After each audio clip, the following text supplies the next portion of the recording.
Hi guys, nagpapakulo tayo ngayon ng tubig at tayo ay magluluto ng okra at konting broccoli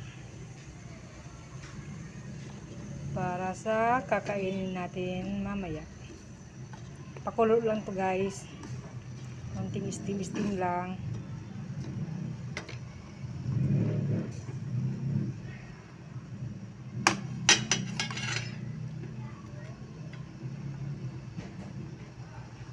Hindi natin kailangan i-overcook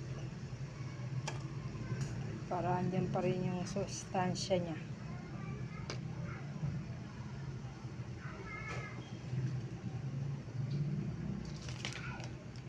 Para sa ikagagaling.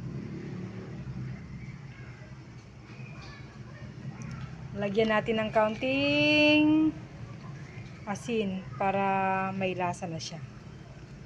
Alam nyo guys, kahit noon pa, hindi talaga ako mahilig maglagay ng mga pampalasa.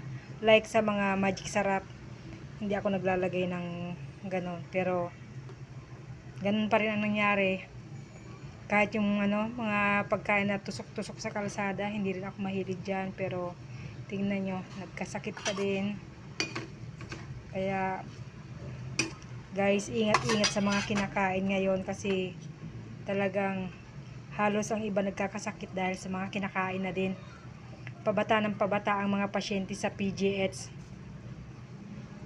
Nung maoperahan ako halos hindi maubusan ng pasyente na pumapasok, labas-pasok ang mga pasyente sa kwarto namin. Pag may lumabas na isa, may papasok na isa. Pabata ng pabata. Halos lahat ng case cancer, ovarian, lahat. Kailangang i-chemo. Kaya napakahirap. Kaya konting ingat sa mga kinakain natin para maiwasan na yung ganitong sakit at mahirap. Masakit talaga sa katawan, masakit pa sa bulsa, sobrang hirap. Yan guys, pakukulaan lang natin ng konti para maluto, lumambot siya. Pero hindi natin siya i-overcook.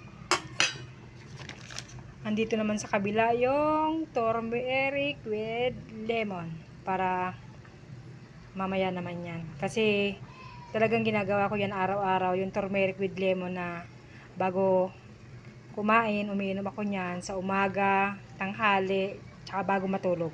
Yun talagang ginagawa ko. Hindi na kailangan mag black coffee. Ay mag 3 in 1. Kailangan black coffee kung magkakape man kayo, dapat black coffee na lang talaga. Huwag kayong iwasan nyo na po yung mga 3 in 1, 3 in 1 na yan. Talagang hindi daw po talaga maganda sa katawan. Kaya yan guys, luto na. Kailangan na nating patayin ang stove. Kaya guys, ingat-ingat sa mga kinakain. Yun lang po. Bye-bye.